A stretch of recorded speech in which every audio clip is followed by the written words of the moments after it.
My mom's text lit up my screen. Don't call, don't come by. We're done.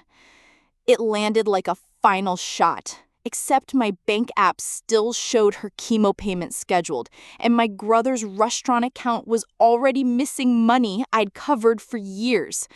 I had a printed request for $200,000 on my kitchen table, and under it, a transfer receipt that proved I'd been keeping them afloat. My hand was clenched so hard around the paper, the staple edge bit my palm, and I still couldn't decide which was worse, letting my mother go without treatment or letting Brandon keep using her as a shield. It's not decorative throw pillows, I said, and I hated the shake in my voice. It's sustainable interiors, commercial contracts, hotels, offices. I've already got interest from Chicago. The words barely left my mouth before my parents' dining room turned into a courtroom again, and somehow I was always the one on trial. We were in Tulsa at the table Dad called his boardroom, even though it was scarred with old heat rings and a busted corner from the time Brandon slammed a chair into it, an incident that became a family ghost nobody was allowed to speak about. Dad, Stephen Hayes, set his phone face down like he was about to pass sentence. Brandon sat across from me, way too relaxed. Button down crisp, smelling like cologne trying to cover fryer oil, smiling like he'd already heard the ruling. I slid my binder forward anyway. Tabs, vendor quotes, cost sheets, margin projections, a bold line that read $200,000 like a dare I'd placed on the table. 200 gets me the equipment, the showroom build-out, the first production run, I said. I'm not asking for a handout. Name your terms. Dad didn't open it. He didn't even fake curiosity. Brandon laughed once, quick, sharp. Hotels want your whatever this is? He asked, like he'd tasted something rancid. You're serious right now. Mom sat wrapped in a blanket, even though the house was warm. Her pill organizer was on the table, clicked shut. A half-full water glass sat by her elbow like she'd forgotten it existed. Behind her, her chemo schedule was pinned to the fridge with a stupid burger-shaped magnet from Brandon's first location. And that little plastic burger felt like a warning. Dad tapped the binder with one finger. That money isn't available, he said. Like money was weather and he couldn't control the forecast. I tried to salvage it. Then 50, or no. He finally looked up, eyes flat and polished. No. Brandon leaned back, his chair giving a slow creak like it approved. Dad, we've been over this, he said. She burns through ideas, she gets bored, then it's another emergency. I kept my voice as level as I could. It's not an idea, it's a business. Dad flipped his phone over. A property listing glowed on the screen, map pin on Riverside, like a trophy he wanted me to notice. I'm putting the money into Brandon's next location. That's the legacy. My binder sat there like a prank. The printed request sat there like I'd confessed to something shameful. The humiliation hit so fast, my mouth tasted like pennies, and I swallowed it anyway because that's what I'd been trained to do. Dad said it the way gravity speaks. We invest in real family businesses.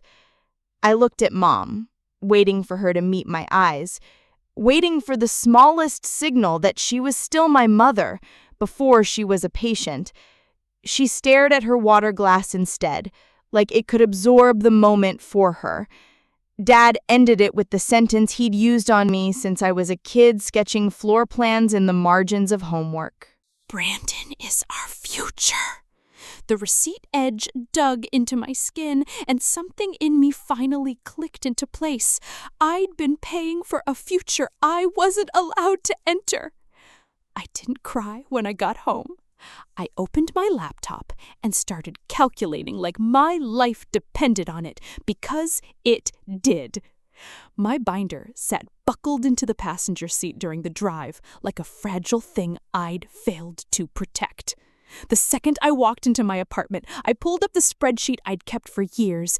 Every temporary loan, every just this once, every promise they never remembered making. $1,250 to stop a utility shutoff, $9,600 for a vendor invoice Brandon forgot, $4,300 for mom's out-of-network scan, $18,000 to cover payroll during a slow month. At the bottom, the total glared back at me. $307,840.17, bright as a bruise I couldn't hide anymore. My phone buzzed. "Brandon, you mad? Don't be dramatic." I didn't reply, because replies were how they hooked me. Instead, I logged into the bookkeeping portal, my password still saved from the months I helped because Brandon claimed he was drowning, and I started clicking through accounts like I was pulling boards off a sealed door. The next 2 days didn't feel like learning. They felt like digging with bare hands until my nails hurt, and still not stopping, because stopping meant pretending I hadn't seen what I was seeing. I wasn't finding out. I was tracking him. My apartment was too cold because I'd left the AC blasting without noticing. The only sound was my laptop fan, a thin, angry whine like it was warning me not to go further. At 11:17 p.m., my phone rang. Tara Hayes. I didn't even have her saved with a normal name. My contact label literally said Tara, Brandon's wife, because that's how my brain had been trained to file her, as an attachment to him. I answered, and she skipped hello. "Jennifer," she whispered, breathy and scared. "Are you alone?" My stomach dropped. "Yes. What's going on?" Her voice trembled like paper. "I can't keep acting like I don't know." "Know what?" I asked, and my own voice came out steady, like my body had already decided panic wouldn't change the math. "He has other accounts," she said, words spilling fast. "Not the ones your dad looks at. Brandon moves money around. He says it's normal. He says the family does it, but he keeps receipts." "Receipts for what?" My fingers went tight on the edge of my desk. "Cash withdrawals, vendor refunds." He rings things in, voids them later, calls it comps. She swallowed hard. "And he keeps the slips in a shoebox, like they're trophies. He told me if I ever left, he'd say I stole it." The blue glow from my laptop made the transaction list look like a crime scene. "Tara," I said, "where is the shoebox?" "In the office at the flagship. Cabinet behind the employee schedules. And I saw a bank statement once. Credit union. His name, but not the family bank." Heat crawled up my neck. "Why are you telling me now?" Her breath hitched. "Because he told your dad about your pitch. A beat. He called you pathetic. And the next day, he bought a watch. Jennifer, I swear, $4,800. And your mom's prescriptions are late again." I stared at my screen until the numbers blurred. "Do you have proof?" I asked. "I can't take pictures," she said. "If he checks my phone, then don't," I cut in. "Just tell me exactly what you remember." She gave me fragments, the credit union's name, the last 4 digits of an account, and one phrase Brandon repeated like it made him untouchable. "It's safer when it's separate." When she hung up, I didn't sit there stunned. I opened a note and typed like I was building a map. Separate accounts, shoebox, cabinet behind schedules. Then I went back into the portal and started exporting everything like my opinion didn't matter, only proof did. CSV files by month, screenshots of voids and refunds with timestamps, employee logins, deposit totals that didn't match the sales reports, patterns that weren't accidents. While I worked, my brain kept replaying the same family lines, the ones that always made me shrink. Sensitive, dramatic, you don't understand business. It wasn't just dismissal, they'd trained me to doubt my own arithmetic, and that realization made my jaw ache from clenching. The next afternoon, I stopped by my parents' house to pick up Mom's mail because my body was still running on caregiver autopilot, even while my mind was breaking free. I was halfway down the hallway when I heard Dad in the kitchen, speakerphone on. He didn't know I was there.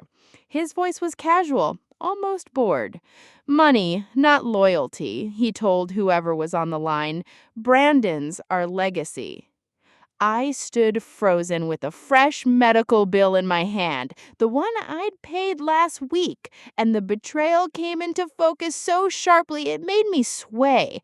This wasn't only Brandon stealing. This was my father choosing the thief as his heir and using me as the quiet patch over the leak, hoping I'd never look under it. Back in my apartment, I opened my bank app. My thumb hovered over the recurring transfers like I was about to cut a wire that could explode either way. Medical, $2,500 monthly. Utilities, family home, $680. Vendor backlog, as needed, which somehow meant constant. One tap would make me the villain in every story they told about me. And my hand actually trembled like their approval was something my body still needed to breathe. I tapped cancel. I stopped the medical transfer first, then called Mom's clinic and paid only what was under my name, only what I'd signed. Anything billed to Stephen Hayes or the restaurants stayed with them. Then I canceled utilities. Then I stopped bridging vendor bills. Then I froze the credit card I'd co-signed for emergencies, the one Brandon treated like a second wallet. Confirmation pop-ups stacked on my screen, one after another, like slammed doors. The app asked, "Reason for canceling?" I typed, "Done." Then I send one message to the family group chat, no speech, no explanation, just 2 words that would make them furious because it gave them nothing to grab. Got it. By morning, my phone looked cursed. Dad calling, Mom calling, Brandon calling, unknown numbers I recognized as restaurant lines. The vibration didn't stop long enough for my nerves to settle. Texts poured in. "Dad, what did you do? Call me, now." "Mom, Jennifer, please, the pharmacy won't release my meds." "Brandon, you think you're smart? You're going to regret this." At 7:42 a.m., Brandon left a voicemail that started syrup sweet and ended with teeth. "Jen, hey, call me back. We can talk." Then his voice snapped hard enough to make my shoulders jump. "If you don't turn those payments back on tonight, Dad's lawyer is sending you papers. You've been in the accounts. You think you can sabotage the business? I'll bury you." I played it twice, then saved it to my laptop, because I didn't trust anything to remain safe on a device he'd been threatening. Bury you. 5 years ago, that tone would have folded me. Now it sounded like panic trying to dress up as power, and that made him more dangerous, not less. I created a folder called Hayes Evidence and dropped everything into it: voicemail audio, screenshots, call logs, the text threats saved as PDFs, then deleted the messages off my phone so his words didn't get to sit there like they owned my screen. Dad finally got through by calling from Mom's phone, and my body reacted before my brain approved. I answered on speaker, so my hands stayed busy. "Jennifer," Dad said, voice sharp, "fix this." It was the same command tone he used when I was 16, and he forced me to apologize after Brandon broke my laptop, because Brandon's feelings mattered more than my property. "What exactly am I fixing?" I asked, slow, like I was offering him one last chance to hear himself. "The accounts are short. Utilities are past due. Your mother's medication—" His voice dropped, and I could tell he'd stepped away from her. "Don't punish her. This is hurting her." There it was. Mom's health used like a crowbar to pry my boundaries back open.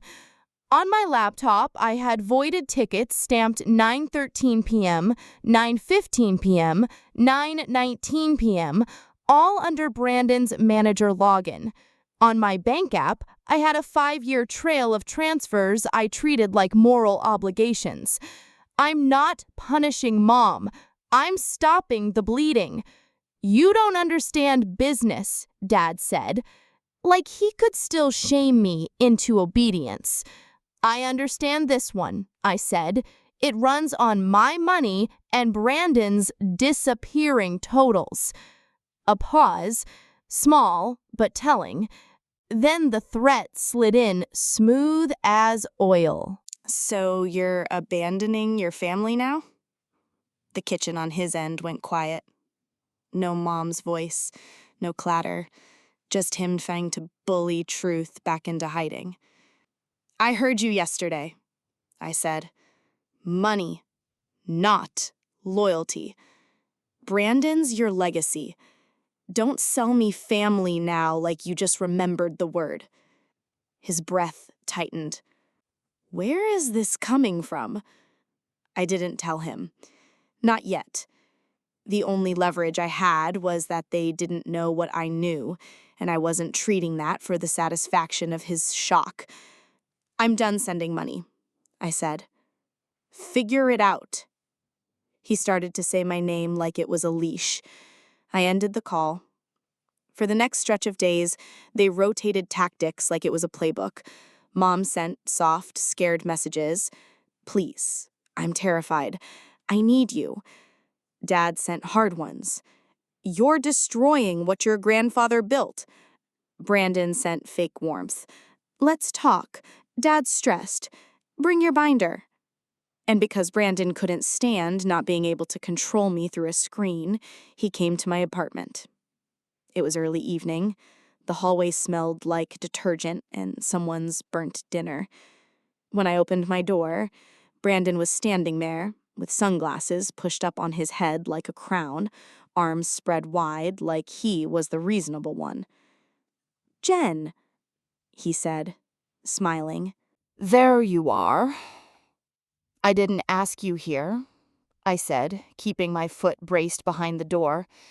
He looked past me into my apartment like my space still belonged to him. Dad's losing it. Mom's crying. You really want to be the person who makes her miss Mets? I didn't answer because it wasn't a question. It was a hook. He stepped closer and softened his voice like he was doing me a favor. You and me have always been the ones who handle things.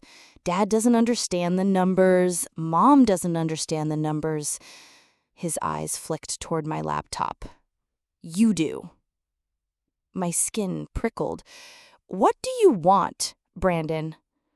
He sighed like I was exhausting him.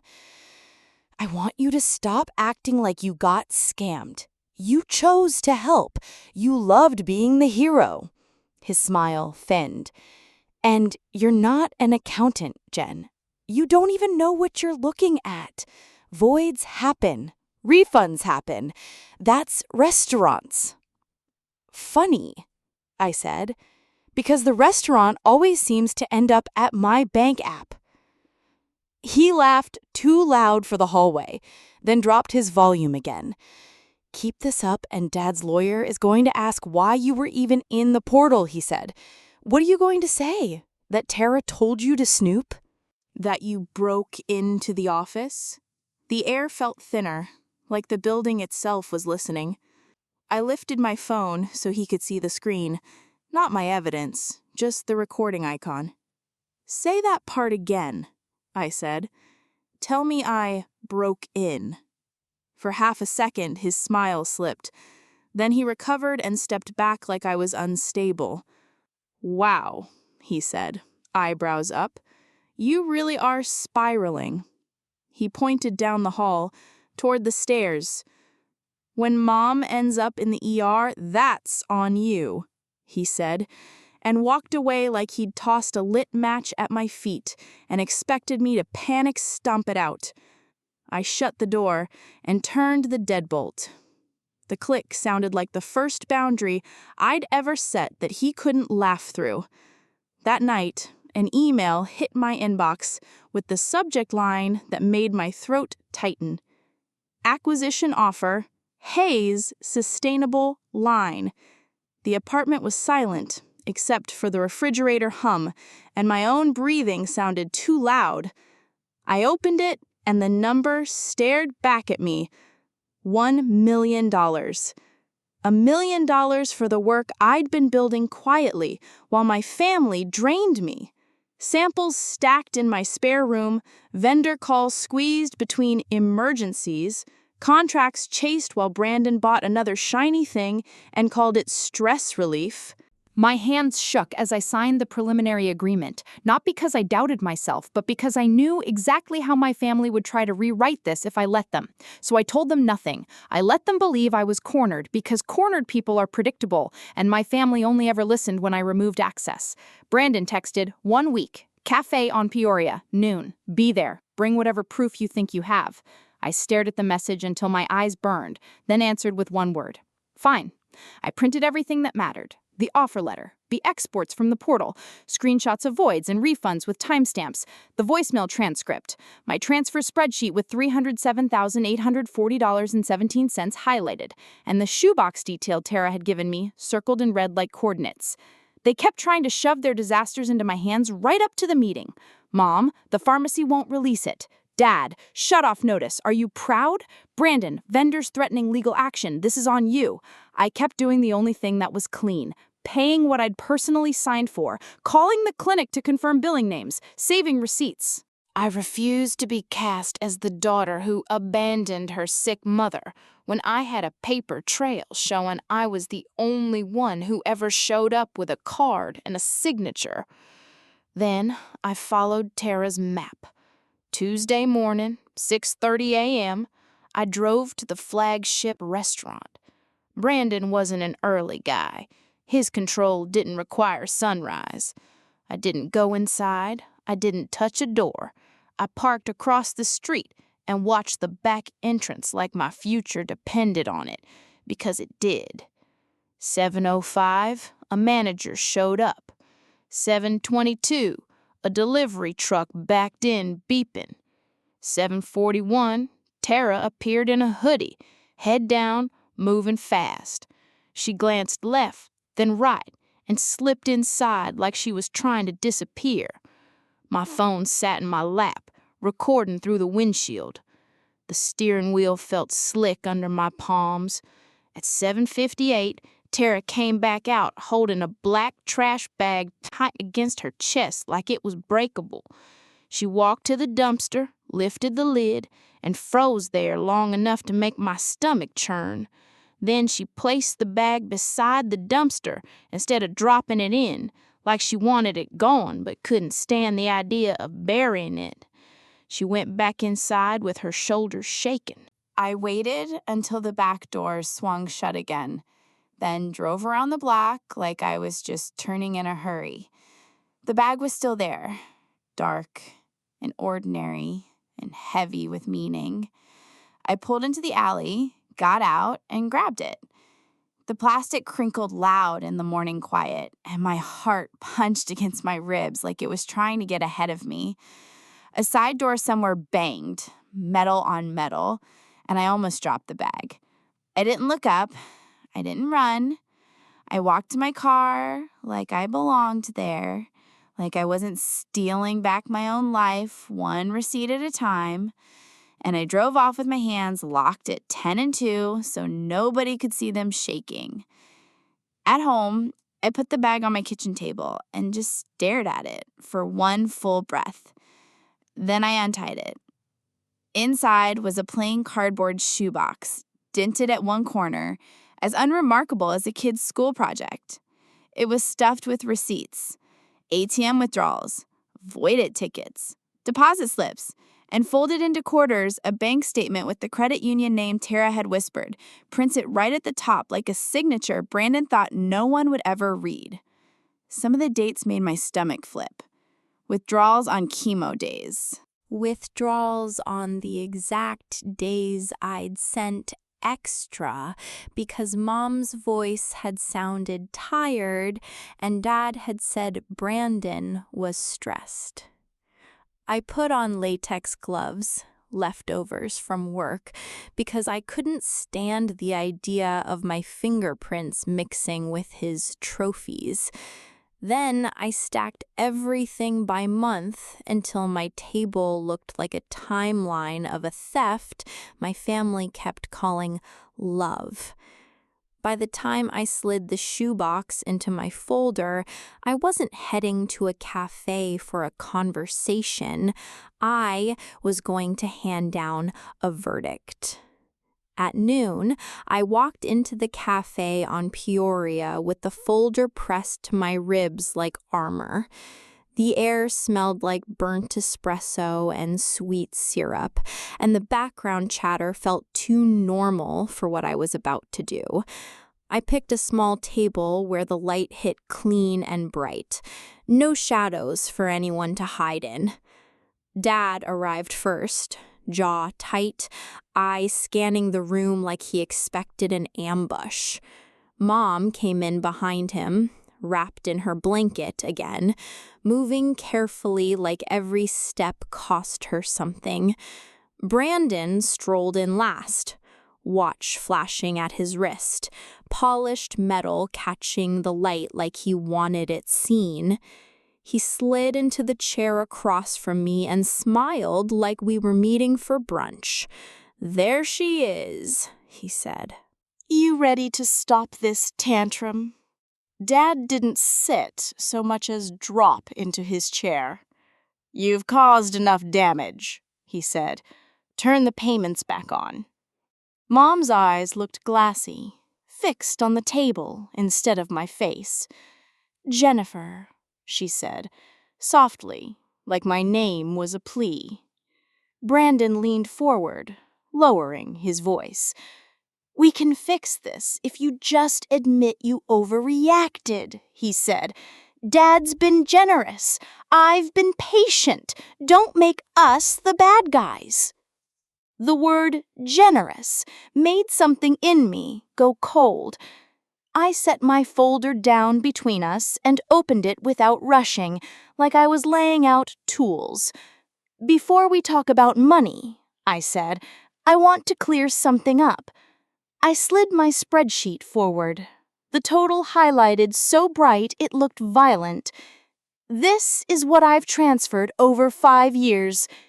$307,840.17. Dad's eyes flicked to it, then away like looking at it would make it real. Brandon didn't look at it at all. He watched me, smile still pinned to his face. Mom's lips parted. "That can't be right," she whispered. "It's right," I said. "Every line has a date, and most of them have your panic attached to it." Brandon finally glanced down and gave a dismissive little snort. "So you kept a list," he said. "Congratulations." You want a medal? I want you to stop saying I'm dramatic when you've been feeding off me, I said, and my voice didn't shake this time. And I want you to stop using Mom to threaten me. Dad's hand came down on the table, sharp. "Watch your mouth." I looked at him. "Like you watched Brandon's?" Brandon's smile tightened. "Here we go," he said. "Victim mode." I reached into the folder and pulled out the offer letter, then laid it on the table like a second blade. Dad frowned. "What is that?" "A purchase offer," I said, "for my company." Brandon let out a small laugh, like he couldn't help himself. "Your company?" he repeated, tasting the words like they were fake. I tapped the number with my finger. $1 million. For a second, nobody moved. The cafe noise kept going around us, cups clinking, a chair scraping, someone laughing too loud in another corner. And at our table, the air went thin. Mom's eyes finally lifted, and for the first time in days, she looked directly at me. "$1 million?" she said. barely audible. Brandon blinked fast. He swallowed. That's not real. It's real enough that I signed it, which means I'm not here because I need you. I'm here because you needed me, and you lied about why. Dad's face hardened, but I saw the calculation behind his eyes, how fast he could pivot, how quickly he could turn this into a way to pull me back under control. Brandon tried to recover first. So what? You got lucky, he said, voice too bright. That doesn't change the fact you've sabotaged us. Mom's meds. Don't, I said, sharp enough that he stopped. Don't touch her like that again. I opened the folder again and pulled out the shoebox. Brandon's eyes flicked to it, then to Tara's name in his contact list that I could almost see in his head, and I watched his confidence wobble. Dad leaned forward despite himself. What is that? I tipped the shoebox just enough so the top layer of receipts showed. Thin white slips with greasy fingerprints, ink fading, dates stamped like tiny accusations. Your separate money, I said, and slid out the folded credit union statement. I didn't hand it to Brandon. I placed it closer to Dad, because Dad was the one who kept crowning him. His name, his account, not the family bank. Brandon's chair scraped back half an inch. Where did you get that? I didn't answer the question he wanted. Don't touch her. I pulled out my screenshots, voids, and refunds, then turned my laptop toward them. See these? I said, pointing. Voids at 9:13, 9:15, 9:19. Same night, same login. Deposits that don't match the sales reports. Comps that aren't comps. Cash withdrawals that line up with days Mom had chemo. Mom made a small sound, like the air had left her lungs. Brandon scoffed, but the scoff cracked. You don't know what you're looking at, he said. You've always been... I hit play on my laptop, and his own voice filled the space between us. If you don't reinstate those payments by tonight, I'll bury you. His face drained so fast it was almost funny. Dad stared at the screen like it had betrayed him, not Brandon. Brandon, he said slowly, warning threaded into the single word. Brandon snapped his head toward him. Dad, she's setting me up. She's jealous. She's been in the accounts. She could have... Stop, I said and slid one more paper forward. My bank receipts, with dates and amounts, clipped cleanly. You want to talk about me being in the accounts? I was there because you kept claiming you were drowning. This is what I paid. This is what you stole. That's the difference. Mom's hand moved to her pill organizer like it could keep her steady. Brandon, she whispered, and the disappointment in it sounded like grief. He reached for the shoebox like he could erase it by touching it. I covered it with my palm, calm. Don't, I said. I have copies. His eyes flashed, furious now. Tara gave you that, he hissed. And the way he said her name told me everything about how he treated her behind closed doors. Dad's voice went tight. Jennifer, he said, attempting control again, we can handle this privately. Privately is how you kept it going, I said. Privately is how you made me the ATM and called it love. Mom's gaze dropped, shame washing over her face in a slow wave. I didn't know, she said, and it sounded like she was trying to convince herself. You didn't ask, I said, and I hated that the truth could be that simple. Brandon leaned forward, voice low and dangerous. You walk out of here, you're dead to us, he said, like he still had that power. I met his eyes. Mom already texted me that, I said. Don't call, don't come by, we're done. I let the words sit on the table like a receipt of their own.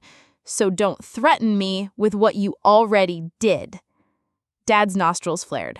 You're going to let your mother suffer over this? I stood up slowly, zipped my folder, and slid my chair back without scraping it. Quiet, controlled. The opposite of how they liked to paint me. I paid what I signed for, I said. From here on out, you three can live with what you chose. Mom's eyes followed me, like she wanted to say my name again, but nothing came out. Brandon's hand curled into a fist on the table, shaking. Brandon, he said, voice cracking, don't do this. I didn't answer. I walked out into the heat and let the door swing shut behind me, because for once, I wasn't the one begging to be let back in. Money went first. The separate account got flagged. The Riverside deal collapsed, and the restaurant's bills stopped bouncing to my bank app. Status, relationships, dignity followed. The logo came off the doors. Tara didn't get in Brandon's car, and he ended up screaming at a locked entrance while strangers stared like he was a stranger too.